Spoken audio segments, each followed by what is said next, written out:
I couldn't make the echoes bounce around this room, chasing shadows in the gloom.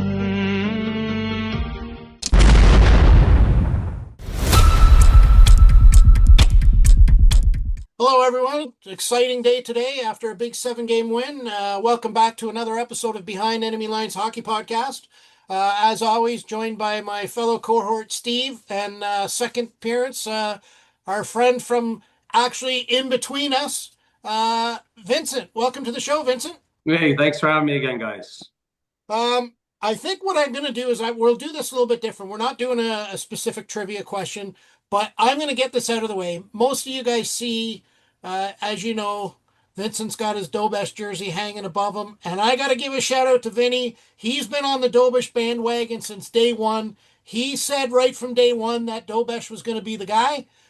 Steve and I, we didn't doubt it. We didn't say whatever. We didn't, say you were wrong.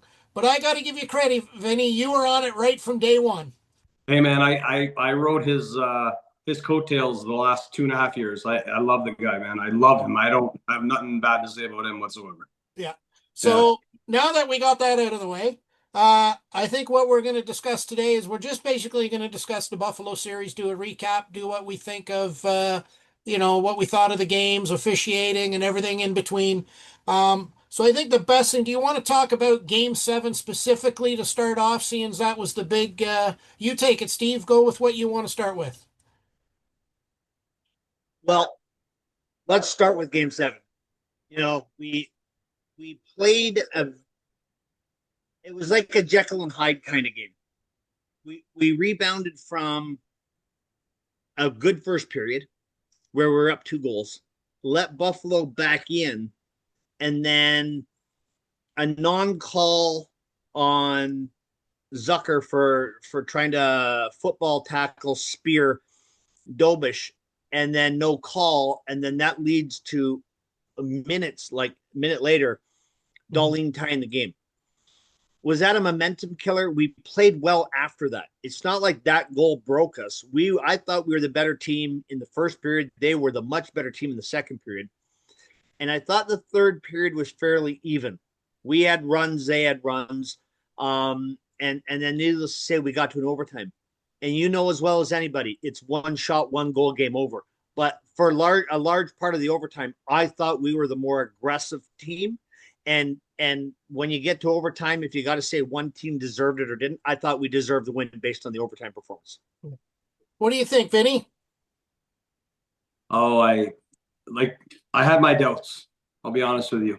Before Game 7, I had my doubts. I think I told Steve a couple times. I said, I'm not feeling too good about this. My heart's saying I want them to win, but my head's saying, are they going to be able to bounce back from the beating they took in Montreal? Because let's face it, they got their asses whooped, right? And I mean, but they proved me wrong. They came out of the gate on fire in Buffalo, and they did what they do. They put that loss behind them like it never happened, and they took control of the game for the first, I think, 40 minutes.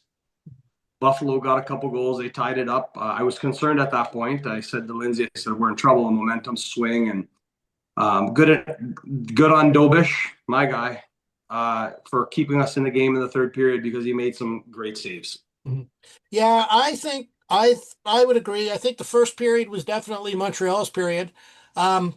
But every game I watch all year, the second period always scares the crap out of me. They always seem to drop the ball in the second period, and then the third period, they seem to pick it up again. I mean, they are a third period team. They weren't the comeback kids for nothing. The cardiac kids, I don't know how much more of this my heart can take. I mean, it was nice to have a bigger goal spread on some of the games where you knew pretty much at the start of the third period it was going to be over, but this game was different. I don't think Montreal deserved to win the game. But how many games do you play that you deserve to win and you didn't win? You know what I mean? So it goes both ways. And like you say, Steve, shoot the puck. You never know what's going to happen. And I think that's just what happened in Montreal's case. Yeah, well, I mean, if you follow Marty St. Louis in his press conferences, he was asked after, I think, Game 6 about a term that he uses. because we were slaughtered so badly. And they said, do you think you have it in you to bounce back? And he says, there's no bounce back. It's bounce forward. And they said, what do you mean by that? He goes, we're not going back to where we were. We're going further ahead. Mm-hmm. And we will use that term because we're going to go further ahead. We're going forward one way or not. Mm-hmm. And it's such, you know, and they said, well, how does that work? And if you watch it, his response is physics, you know, things go forward, you know, they don't go backwards. So, you know, it was kind of a lighthearted press conference, but it just goes to show the mentality of how he wants to prepare these players, because he could have folded up like a cheap suit and said, I'm at a loss for words. How do you give up a snowman on home ice in front of these guys, not give that 60-minute effort? And now we got to go back into that barn with all those pesky Americans who don't really know the game because their team's not even a playoff team every year, mm-hmm. and try and play well. Yeah. And we you know, we took it to them. Yeah. As far as the overall series goes, what do you think, Vinny? Who, like, anything stand out in any of the particular games, obviously other than Game 7, that, you know, that caught your attention? Here's my take. I think I love Martin St. Louis now, and I had some concerns about him a few months ago. But the only thing that I think something that really bothers me is I don't like how he limits Jack Guy's minutes. It pisses me off a little bit. Mm-hmm. We need him in there more often because he's one of those competitors that he's going to let you know he's there, and you're going to have a hard time getting into the corners. You're going to have a hard time with the cycle when he's on the ice. And I think Buffalo played the cycle game really, really well and then got traffic to the net, which was a concern of mine even before the series because they were so big. Mm-hmm. As for a positive, our guys are probably the best in the league at never giving up. And because of that, I think we're not going to have any trouble with Carolina. I'll leave it at that. Yeah, I would agree. I'm sort of on the fence with the Jack Guy situation. I would like to see him more, but I also understand the importance of the games, the importance of the minutes.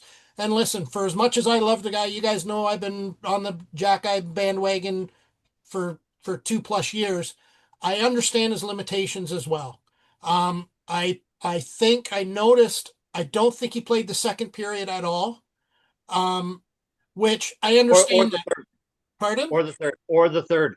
Yeah, I understand the second period for sure, because the opposite end, the long change, if you get trapped, that's a horrible place to be trapped. That bench seems a mile away if you have to get there.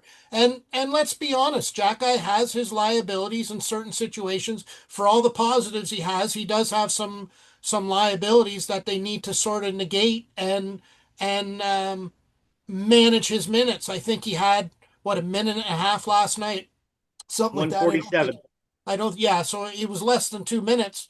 But, you know. The whole game? Pardon? Yeah. The whole game he was 147? Yeah, so that's like 3 shifts, maybe 4. 5 shifts. So, but, you know, I think he does well when he's there. Like, what do you think, Steve? Well, I mean, you know, we just had this brief moment where we talked about coaching and coaching decisions and whatnot. And Vinny says, I trust him now. Mm-hmm. With trust is going to come displeasure. He's going to do something we don't like. And that's natural because as fans of the games, we get emotionally tied to players. And those players get tied to moments, good, bad, and different. The thing with Jack Guy is, Vinny's right. He brings an element of physicality. He brings a fear factor type of thing. But we saw time and time again, how many times did Jack Guy try and engage Greenway so he could knock him into next week? And he wanted nothing to do with it. And, Jack Guy at that point got a 2 and a 10. Now, it was an 8-3 game. Should we care? No, we don't care. Marty trusts him to put him in the lineup. Had we been up 4-0 at the end of the first, I firmly believe he plays more minutes. Mm-hmm. But the long change, the tight game, you don't want him to get called for that big boy penalty in Game 7 because he's on the ice. So I think there's a couple of factors that go into this. And he has proven, Jack Eye, through this series that he can be relied upon. But like every coach does, you shorten the bench. Somebody pays the price. We don't have 6 Lane Hudsons. We don't have 4 Noah Dobsons. Someone's not going to play, and it's usually your weakest guy.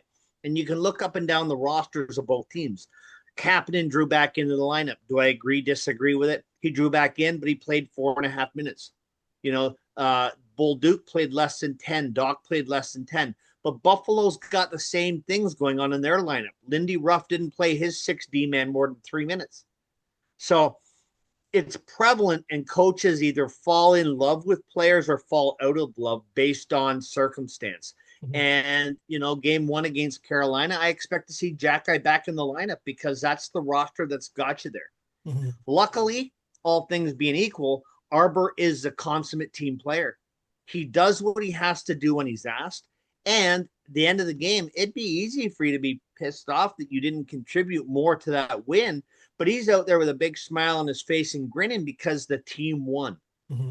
And that's a testament to A, him as a person and a professional, but B, he understands his role. And he's probably been told that by the coaching and management staff. So, there's that acceptance and whatnot of the entire situation. But he's just one guy, right? Every guy could think they need to play more. Suzuki played 30 minutes. He's never played more than 27. We relied on that guy. Luckily, it paid off because the naysayers will always say if we would have lost the game, you should have played Jack Eye at least 8 minutes and Hudson would have been fresh. You can beat that up and down till you're blue in the face. When you win, it gets overshadowed, but it is what it is. I just think everybody's bought in. Everybody knows their role. Everybody knows what their expectations of ice time are. And I think I don't think Jack Eye feels slighted. I think, the coaches have met with him and talked to him and said, look, we're going to get you in as much as we can, but there are scenarios like a game 7 where your ice time's going to be limited. And like you say, he's the team player. He's bought in. Everybody else is bought in. Veleno, Kapanen, they're in one game. They're out the next. Strubal's another one. I think he's been, a few games where he didn't see the ice in the series. Right. So could he slot back in the next series? I don't know. I've heard speculation that he might, but it's these are the true consummate professionals and team players that make this happen. I think the next thing I really like to talk about, but I want to touch quickly. I think I think we're seeing the beginning of a good Buffalo Montreal rivalry coming up. 2 young teams, fought right down to the last minute and had to go into extra innings, as you would say, to win it. You live closest, Vince. You live closest to Buffalo out of all of us. What do you think's going on down there? I went to game 5. Mm-hmm. They're pretty passionate fans. They're not like Montreal, but I think they have a better idea of hockey than we believe. And they're good people. I'll be honest with you. I had a lot of fun with them at the game. I believe that Buffalo has a team that's going to be a force for the next seven years or so. Mm-hmm. Minus Tuck, but we don't need to talk about him. He's garbage. He played like garbage. Yeah. Sorry, go ahead. No, I was just going to say, I've heard lots of talking about how he wants $10-11 million, and this series really hurt him as far as his asking price, but that's for another show. What do you think, Steve? Toronto, Montreal, Toronto, Buffalo, Montreal, Boston. What's the rivalry now? The original 6 teams are always going to have their own natural historic rivalry because they are the founders of the league. We talked briefly before we went live. Do I believe that this rivalry with Buffalo can be bigger? It will be bigger. If Buffalo is better, it'll be bigger. Mm-hmm. I'm not of Vincent's mindset where I think Buffalo's in this for 7 years. Their goaltending is terrible. Honestly, Sam Montembeault would have gave them a better effort than those 2 monkeys. And that doesn't say much. We sent that guy for cappuccinos at the beginning of March, and we haven't seen him since. Yeah. And all joking aside, it starts with guys in net. And we've struggled in the last 3 or 4 years to be a productive team because we didn't have that. Dobish gave us hope last year and took over and gave us exactly what we looked for. And we had the emergence of Fowler. So we had a tandem that either guy is better than their best guy. So unless they address that, and I did see a thing today that, they've got another young goalie, and then they still have Devin Levi in the minors, and it looks like they're parting ways with him because they just don't see a spot for him at his age. But they've got Darlene had a hell of a series. Like let's give flowers where flowers are due. I agree. He has been a player that has been known to be soft over the years. Then Owen Power was drafted there, another Canadian kid, big kid, who came on in his rookie year and his sophomore year and looked like he was going to emerge. And you think, okay, is this where Darlene slides into the back? But he was a stud. He scored big goals for them in this series and kept them in there. He was physical, sometimes on the verge of being dirty, but if you ain't cheating, you ain't trying, as they say. And he gave, as a captain should, he gave them every ounce of respect to be the team that dragged them in. We joked that, in episodes past about what should your captain do? Our captain drags the team in. He does anything he can do. The guy in Toronto that wears the blue leaf with all the tears that drip off it, it's not morning dew. They are actual tears. He's not the captain dragging you in. He's just happy to put his shirt on. Darlene dragged his team in. So, you can't take away the talent that they have. Zach Benson coming out party. I mean, hats off to him. He's the guy that every team wants and every team hates. If he's not with you, you hate him. And if he's for you, you're like, we got your back, brother. So, I mean, he had a monster series. Sorry, I didn't mean to cut you off. Helena Stu, that number 94, he's great. That kid is really. Yeah, I was impressed with him as well. He did really well.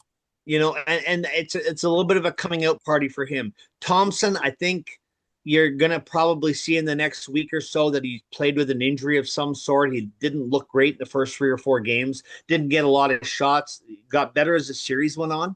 But I'm going to guess he's playing with a shoulder or a wrist or a broken finger or something because he just didn't seem himself. But, still put up decent numbers, So their young players were their stars. They're veterans. And yes, we have a tuck on our roster. Apparently we had the right tuck because neither one of them were noticeable in the playoffs, but one of them didn't dress. So, do I like the direction of the Sabres? I do. If they're well coached by Lindy Ruff. He's been around a lot of years. He was a Sabre as a player, came as a coach, has now come back again. They get their goaltending thing straightened out, and they're a team full of dynamics, like us, young team. Yeah. I want to move on to something different here a little bit. My favorite topic, officiating. I know there's going to be some controversy over the goal, no goal, certain high sticks or not. I just want to say, I don't want to say the officiating was horrible.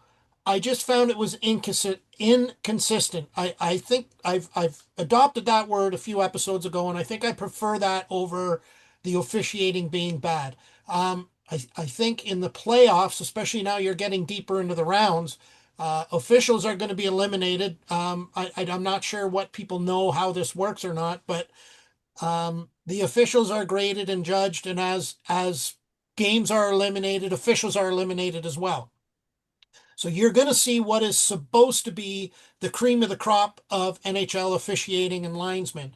I had concerns over in this series over, inconsistent calls, missed calls, just off the top of my head when, what's his name, took the run at Dobesh there in the second period. How that's not a call, I don't know. But then on the other hand, the phantom high stick that caught the guy, and it turned out it was Benson and not a Montreal player. They reviewed that and got it right. The goal, whether people like it or not, and I know this is going to be a backbone of contention for Buffalo fans, Toronto fans, anybody who hates the Habs, whether you like it or not, the whistle went, the play is dead. So it doesn't matter how it went in. It doesn't matter who poked it in, did whatever. When the whistle went, the play was dead. There was no progression of the puck. So it doesn't matter. But they got the call right on the fact that the whistle went and the play is dead. What do you think, Vince? Do you have any officiating concerns, or do you Um, care? I have told Steve from from the beginning of the series that I think the officials, and I mean this is just my opinion. I think the officials were a little more on our side this series than they have ever been. I saw some pretty crappy calls against Buffalo. I'm calling it like it is. Buffalo had some shitty calls against them, and I would I wouldn't I'd go as far to say that I think the refs were a little more tilted towards us this series, and I'd never said that before. So you're not a believer of the Gary Bettman's against the Canadian team's philosophy, then? As a joke, I might mention it once in a while, but no, I don't believe that. Yeah. What do you think, Yeah. Steve? Well, there's always the woulda, coulda, shoulda factor, right? There's an element of human error. I'm not a referee. I can play one on TV. Just give me some black glasses that are painted shut on the inside. I can be as bad as some of them. But let's be honest. When you compare all the four major sports, this is the only one that unconditionally is moving all the time, right? Football, play stops, and you got to get 14 guys that weigh 400 pounds up off the ground. Baseball, there's a 15-second delay when the pitcher gets the ball before he has to pitch it. In hockey, once that TV timeout or once everybody's set, that play could go for 8 minutes. And we expect four guys to keep up to a puck moving 90 plus miles an hour and four other guys that obviously skate faster than the referees, and them to be in position to get every call right. I'm sorry, human error is always going to be part of the game. And they're going to I believe they get more right than they get wrong more times than not. The goal, no goal, no goal. That puck was not visible. Where that back referee was, he had a player in front of him. They lost sight of the puck. They blew the whistle. The puck's knocked through Dobish, and out the guy puts it in the net, and we're supposed to scream bloody murder like it's a goal. If it was a goal and they honestly believed that, there would have been a challenge. No challenge because it was obvious. It sucks because you're the home team, and it sucks because, if you want to put it into minimal terms, they were the favorites. But the refereeing did not cost the Buffalo Sabres that game or the series. There were calls both ways that were garbage. There were calls that were missed both ways. At the end of the day, in Game 7, I think they got everything right.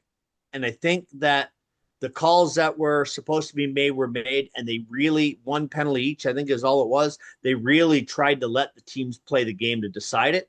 And I don't have a problem with that. Even if it's terrible refereeing. I would prefer that too. I don't want 6 power plays for one and we win the game 5-1 and then the fix is on. Yeah. It was minimal.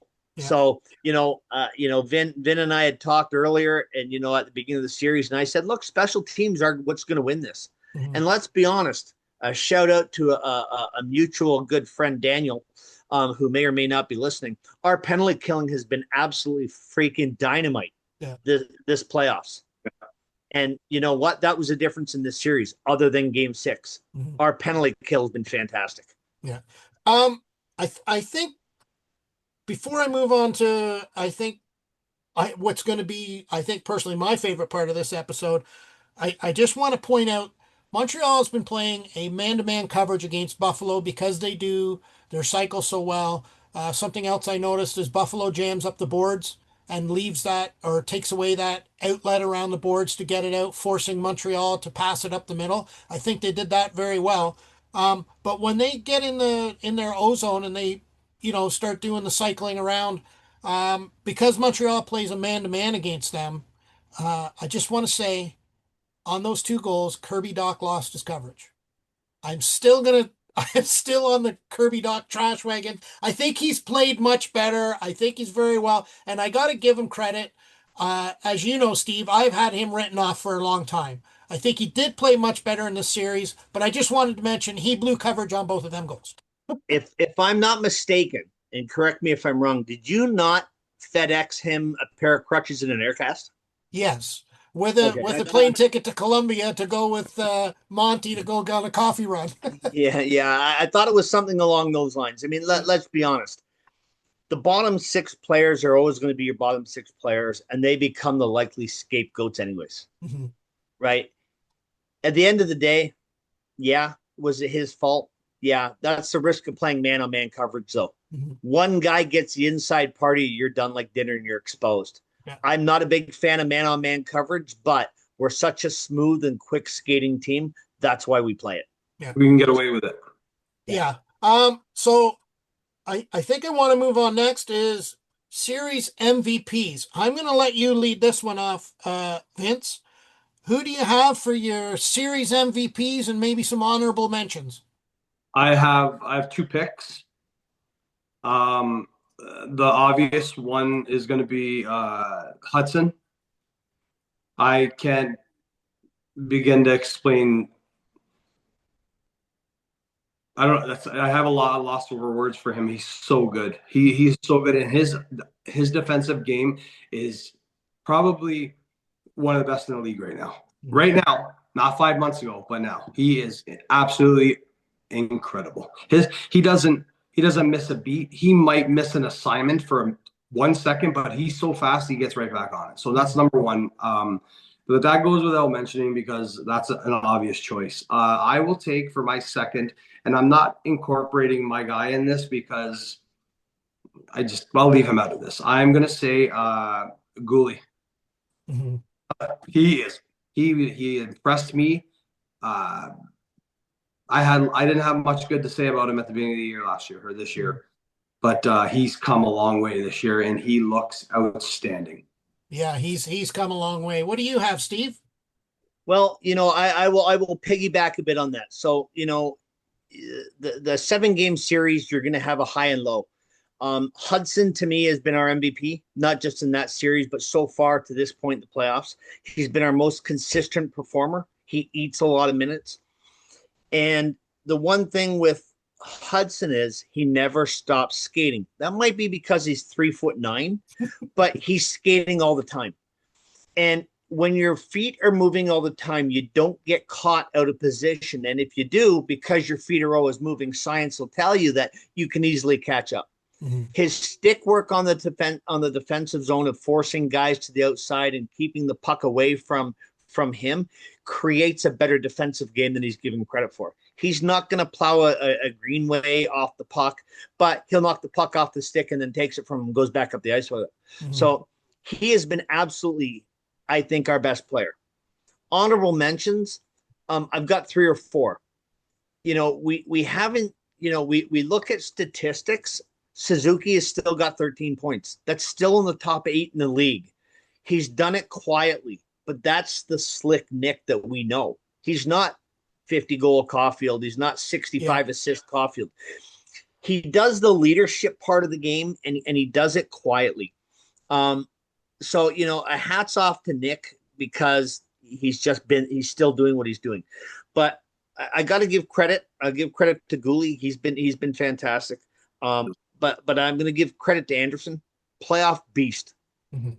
That guy, when he wants to drag somebody in, again, nobody on Buffalo wanted anything to do with Jack guy. They didn't want anything to do with Anderson either. And every time he gathered speed, there was the oh shit moment that he's coming because he's thunderous, right? He's big and he's strong and he's fast.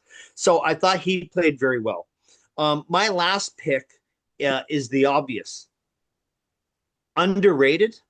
We picked him up in a trade from Colorado. He got off to a torrid start this year.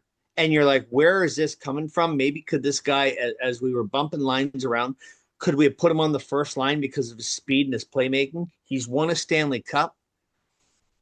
2 Game 7 series clinching goals.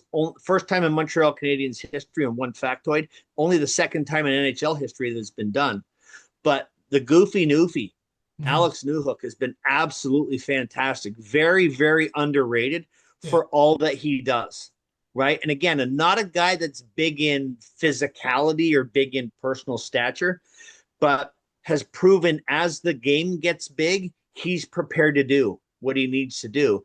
And he recognized whether or not he's a veteran-ish type player. He saw once we gained control of the blue line, he saw Jake Evans going to the net. he has the IQ to say, I got to keep this puck. I just got to put it on net because I have four sets of legs, two bodies. But if I keep this puck low, if it's saved and it's not caught, Evans is there for a rebound. That's high level IQ in a pressure cooker. Mm-hmm. And hats off to him, because this is the secondary level of scoring that we need. That's why we got him. And he's paying dividends. So, we got 1-2 more rounds to go. Maybe this. 1 second. Sorry, guys. Thank you. So they. So maybe that's, maybe he's got another Game 7 winner in him. Hopefully it's in the Stanley Cup final, because I don't want to play 7 more to go to the final. Yeah. But again, Alex Newhook has been severely underrated. And yeah, I got to give him his flowers. Yeah. He's been, I would agree. I think MVPs, I think it's almost a toss up. I mean, let's be honest, Lane Hutson, I said it 2 weeks ago. I've said it now, and I've been on, many discussions on fan boards, Facebook, and everything else. I personally believe right now Lane Hutson is the best defenseman in the NHL. He's better than McCarr. He's better than Hughes. He's better than all of them. He may not have the offensive flair that McCarr has, and he may not have, let's be honest, Hughes is a smooth, quick skater. He doesn't have all that. But Hudson plays to his strengths, and he works within his limitations. He's not that defenseman that's gonna run you off the puck, take you to the outside. So he uses his stick and his smarts to get you that way. But as far as controlling the game, setting everybody up, we know he's an assist machine. There's nobody like him in the NHL right now, and he plays to his strengths. And he plays to his weaknesses because he knows what his limitations are, and he works around it. I would think a close second, again, Dobesh. I'm telling you, I know the scores didn't necessarily prove it this series, but I'm just telling you, without the saves he's making, I think it's a totally different series, and Buffalo wins this walking away without the fact that we had Dobesh in net. And of course, Newhook, the Newfie Nugget, timely goals, clutch goals. What else can you ask for? On a secondary level, who would be honorable mentions, I had Matheson as well. I just thought he played fantastic. He complimented the other players. He didn't try to do too much. He wasn't, trying to overwork things. He just did what he needed to do to be solid and make things work and let the other players do what they could do. Anderson, as you said, he was a machine on that breakaway where he split up the middle of those two guys there. I think there was like 3 minutes left in the third period. I mean, people don't realize how fast he is for a guy so big. He can move, and like you say, once he gets going, he's hard to stop. But I think the top of my honorable mention has got to be Suzuki. He played, like, what'd you say, 31 minutes that game, which is a high for him. He just has a way to, seems like he can calm everybody down. I notice when he gets the puck, he doesn't panic. And you just see him. He'll get the puck, he knows who's around him, and he'll just make a few moves, create some space for himself. He can slow the game down to the pace that he needs to make things happen. And there's not a lot of players in the NHL can do that, and especially do it as well as he does. So that would be my mentions, who I thought were standouts for the series. But I tell you, Newhook, he's something. There's 3 great things that come out of Newfoundland, out of St. John's, Newfoundland. Alex Newhook, Mary Brown's Chicken, and my cousin Jim Fiddler. If you don't know who he is, look him up. Who do we think? I've heard Merrick has the best legs in town. Yeah. Guys, can I say something real quick? Just on a little bit of what you were touching on with oh my God, Anderson and Suzuki. First of all, with Anderson, he has a little bit of skating like McDavid. He's not as fast as him, but the way he glides on top of the ice, he reminds me of McDavid. The way he turns his corners, not as fast. I'm not saying that at all, but he has similar type of style, the power in his lower body when he turns, and he's good on the puck. That's number one. I just wanted to mention that because I love watching him skate. He's a joy to watch. And then Suzuki, He reminds me of Crosby, just a little bit of a lower level. He's smart. His IQ is probably off the charts. He makes the right decision 99% of the time, and he's just one of those guys. Like that pass to who got the first goal, that pass to Bolduc yesterday, that was crazy. He was looking at the boards. He put that puck behind him. Mm-hmm. Like he's brilliant. Yeah. Well, to let the cat out of the bag, I can tell you how they do that. There's a little bit of a trick to that, and a lot of people don't know this. When those guys are making the behind the back passes and looking the opposite way, they're looking at the reflection in the glass. A lot of people don't know that. So the players, they can look at the reflection of the glass, and they can see where the players are standing behind them. Having said that, you got to remember you're looking at a mirrored flipped image, and you still have to make that pass through, 4 or 5 sets of skates, sticks, and everything else. So, but I'm just telling you, a lot of people don't know there's a trick to that, and they look at the glass. Yeah, I got to give a shout out to one of Vinny's longtime buddies, because Mark Bergevin pulled the Grand Theft Auto of hockey trades in order to get Slick Nick. And I know Vinny is on board, and he's the biggest Bergevin fan on the planet. So we have to give credit where credit's due, because if that wasn't one of the biggest fleece trades ever, I don't know which was. Agreed. Okay, so we have a few minutes here. Let's just touch briefly. We'll start with you, Vince. What do you expect for Carolina series? What do you think's going to happen? Who do you expect to show up? I've discussed this a little with a couple of my buddies today too, Steve included. I'm going to say our top line's going to destroy their top line. I think that our top line is going to look like McKinnon's top line against Carolina. I don't think Carolina stands a chance against us. I'm going to stand pat on that, and I'm going to be cocky about it, because let's be realistic. We went 3-0 against them in the regular season. We outscored them by like 7 goals. I can't see it in a world where Dobish wasn't even at his best at that point. And Montembeault, I think, played one of those games. I don't see the series going past 6 games, to be really honest with you. Mm-hmm. Steve? Oh, sorry. Yeah. Go ahead. I thought you were done. Sorry. Go ahead. Man. I thought I'm good, buddy. Go ahead, Steve. Yeah. And I'm of the same. I mean, Vinny and I talked earlier, and there's concerns. Should there be concerns? Yeah, we just played a second 7-game series, and for the 3rd time in the playoffs, we open on the road. I'm not worried about the road, because we win more games apparently on the road than everybody else does. So we go into their barn and we take over. We take over with fan presence, and we take over with play. The problem is, at some point, all this travel wears you down. All these extra games wear you down. You get 2, 3, 4 days off. It's like a month worth of healing when you're not facing hockey pucks and slashes and everything else. Mm-hmm. And, home cooking is a great thing. These guys have had all this time with their family. Now they can get back to business. They could have had 3 days off and not even got on skates just to rest. Go spend time with your families, because we need you. So the mental healing that they would have got is fantastic, but we're on a groove. We're rolling. You saw Dobish after the game last night, and they're like, "Oh yeah, I play 40 more." Like adrenaline kicks in. These guys, the cardiac comeback kids, they don't know any different. And I guarantee you that whenever we lose, we are right now 82 regular season games and 14 playoff games. We're 96 games in. And here's a guy saying, give me 40 more. Mm-hmm. Like, that's impressive in its own stretch of the word. Suzuki's played 96 straight games because he's played 540 some odd before that. Mm-hmm. We're guaranteed at least 4 games, one way or the other. That's 100 games.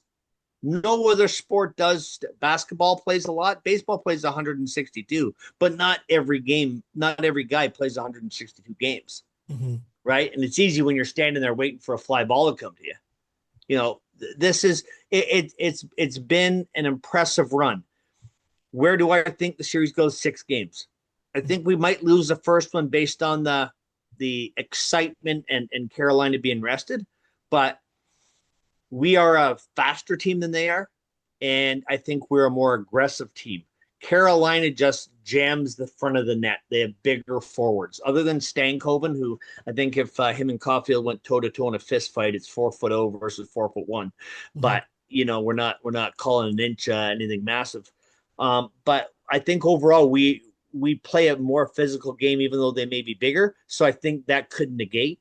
I just don't think they have the same top to bottom skill that we have overall. And our goalies are better. And I would another agree. Series, I think our goalies are better. Yeah, and I would agree. I think people seem to forget, not only did we beat them 3 games this year, but it's not like they were 3 games that were played in October or November. They were played at the end of the year, and actually the one game we won, I think, was Carolina's final home game of their season. And I think we beat them pretty convincingly. I think one of them was 7-5 and a 4-2, so it's not like it was real nail biters.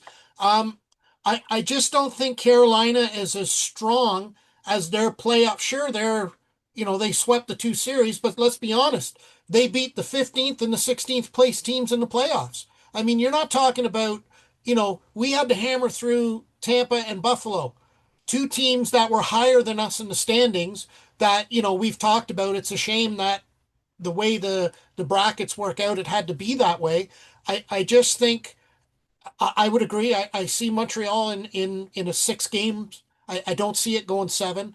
I don't see. I'm not surprised Montreal lost the first game against Buffalo because you had a game 7 hangover, as I like to call it. But I think they learned from the last one, and I think it's going to be better for us. But I think Carolina is going to be a little rustier after it seems like they've been off for a month now. I mean, I don't know, what has it been, a week and a half, 2 weeks? It'll be 14 days by Thursday.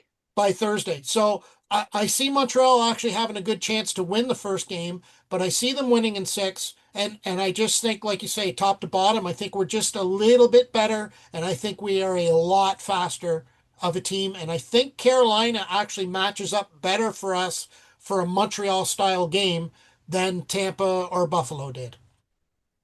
I'd agree 100%. Okay. I'm going to let Steve, we're going to roll into final thoughts here. I'm going to let Steve take this off first, start, and then you go right after Steve, Vince, and go with your final thoughts. So Steve, take it away. So final thoughts. When the Bergevin regime ended and, the Hughes Gordon era came in, it proved a changing of the guard was necessary. We had to buy in as fans as well as players, coaches.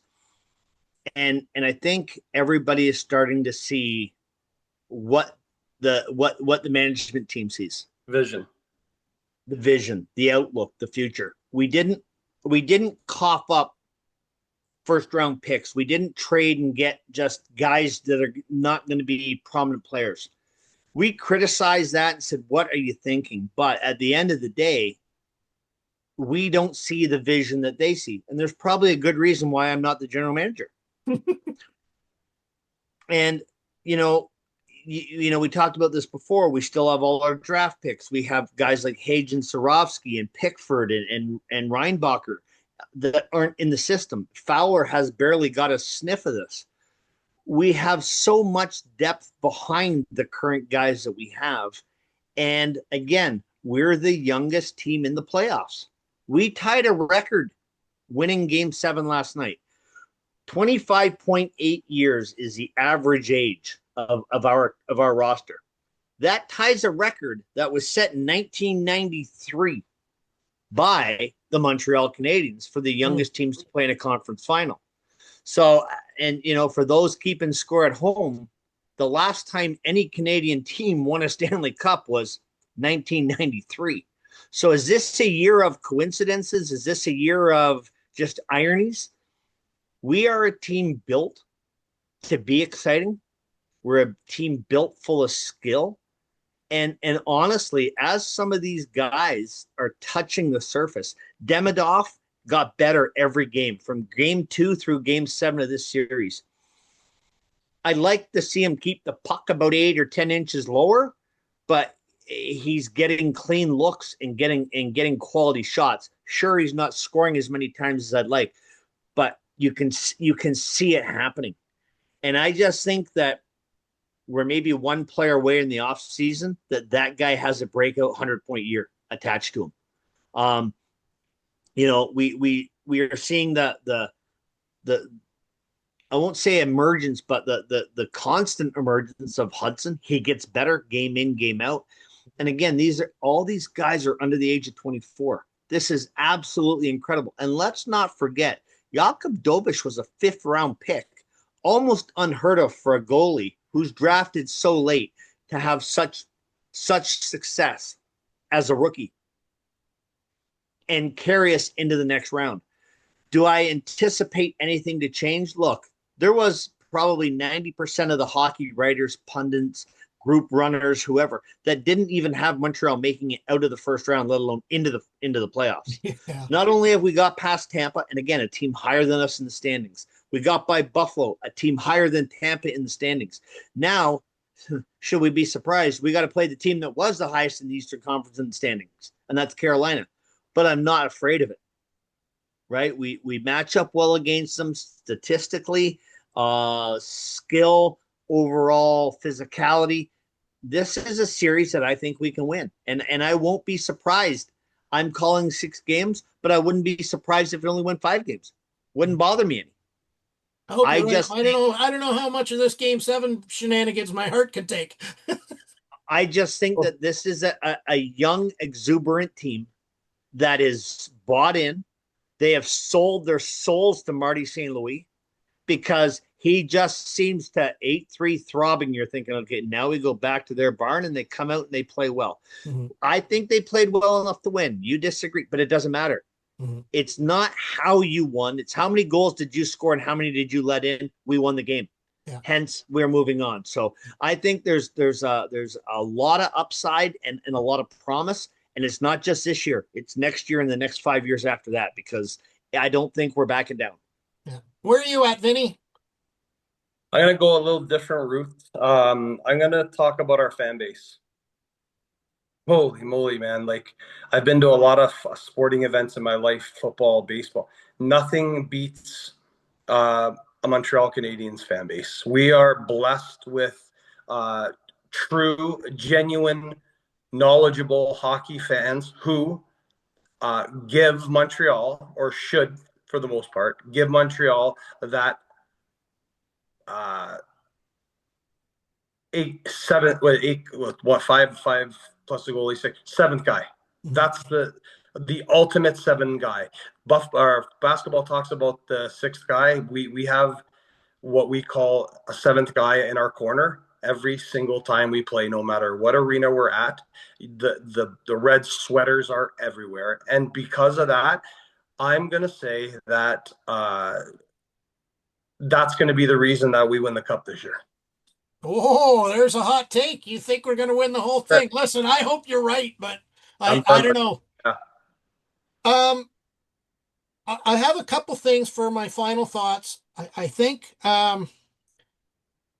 I think we're set for a decade. I think the way we're playing now, and I think this year, this whole rebuild and the 5-year plan or whatever, we are leaps and bounds away ahead of schedule than what I think even Jeff Molson and anybody else could imagine. I just think we're set for a decade with the players we have, the age they are, plus the young talent we still have in the pipeline. We have all our draft picks still. I just think we're set for a long time. I set out my expectations for the beginning of the year to make the playoffs. I thought we could win a round, and I thought we could, maybe do some damage into a second round. I honestly didn't think we would win a second round. I'm glad I'm wrong. So this is all bonus games for me. Win, lose, or draw now. I'm proud of my guys. I know you guys are too. We are gone further, I think, than anybody, even maybe ourselves, expected. I know for me. The only thing that I hope to see in the Carolina series, I hope to see a little more consistency in the officiating. I know it's been a bone of contention for me.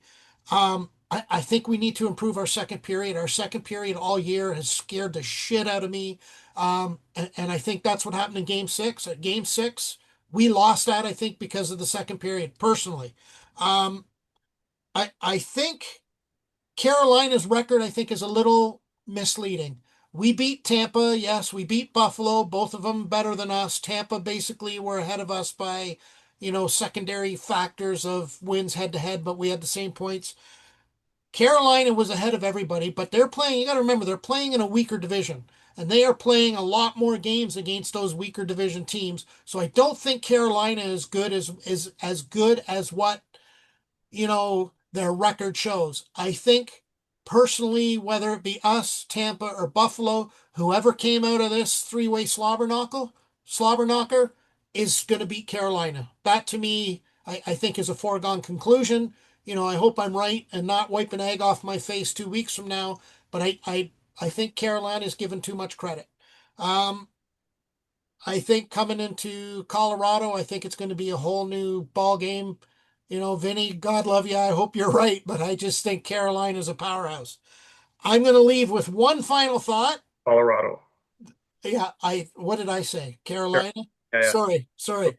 I'm going to leave with one final thought that we're not going to discuss. We'll do it for another episode, but it's just going to maybe explode enough, whatever. McDavid to Montreal, the more I think about it, the more I'm convinced it could or may happen. On that thought, we're going to conclude today's episode. I just want to jump back and touch base quickly on one thing, because Vinny and I talked about that today, and we will bring it up. I just want to piggyback on something in the comparison. Vin mentioned about the fans. I liken our fans, and coaches and players from other teams have said it. They take over arenas. Mm-hmm. This is like when the Lakers go on the road, there's not people taking over Laker mania. They're not supporting LeBron flopping, in every arena. Our fans are almost like a European soccer team mentality. Exactly. They are passionate. They are loud. They are knowledgeable, and they are willing to travel. They support this team unconditionally. And it's been absolutely a joy to watch. And other teams notice it. They're saying, I can't believe they're all here. And when you go on their Buffalo Sabres fan groups and they're saying, people, don't sell your tickets to Montreal people. Mm-hmm. What should that tell you? We are playing a home game in every arena. And I think that's partly why we have such a good road record, because our fans are there. Road games are almost home games. It's absolutely been over the top this year. And, sorry, go ahead, Vinny. Teams are terrified of our team. Yeah. Yeah, they know. Yeah. Yeah. So I just wanted to give the extra shout out and the comparison, because for those that don't watch every game, whether their team is out, I know there's a lot of people that if their team is done in the playoffs, they don't turn on a TV. Vin said that at the beginning. If Montreal goes out in the first series, I don't watch the playoffs. No, I don't want to. It hurts my heart. I'm the same way. I watch it through and through because I just do. But man, we've been on a heater for 20 years waiting for this kind of excitement, and the fans are showing up in droves. And when you think, 20,000 people in the arena, and I know your background is of those fans. There's 60,000 outside. You wait till this next round when that warmer weather happens, and if we should get to the Cup final, man, it's going to be like Rocket Richard Riot Days. And I'm sure the three of us are going to find ourselves down there at some point, because I was just going to say the three of us should head down to not to a home game, but head down to a watch party on an away game, see if we can't get in, or at the very least be on the streets. And I think it would be just exciting, maybe a once-in-a-lifetime chance. I know personally I was fortunate enough to be at the 93 World Series when Joe Carter hit the home run, and I'm telling you, when the fans poured out of that building and partied in the streets, I don't know if you guys have experienced anything like that before or not, but I am telling you that is a once-in-a-lifetime thing. And if I can get it again, again this year would be exciting. And as a little side note, that was 93 that the Jays won the World Series. Something else happened in 93. What was that, Steve? We had some guy that he has a religious type name, Saint Patty of Law, who again, We don't need to bounce back to the past because we're bouncing forward in the future. And the next Stanley Cup is on the horizon. I say something real quick, guys, and then I'll let you guys finish off there. It's $12 to sit at the Bell Center during an away game. $12, and they have a package, I think, for $28. You get all you can eat hot dogs and nachos. Oh, I'm in for that. I'll break the diet for that $28. I checked last night. Yeah. Okay, so that'll wrap up today's episode. Thanks for watching. Remember, hit the like, share, subscribe button. I want to send out a thanks to Vince for joining us. Always a pleasure having you. We'll look to get you on again in more episodes. And as Steve always says, keep your stick on the ice. See you guys. Thank you.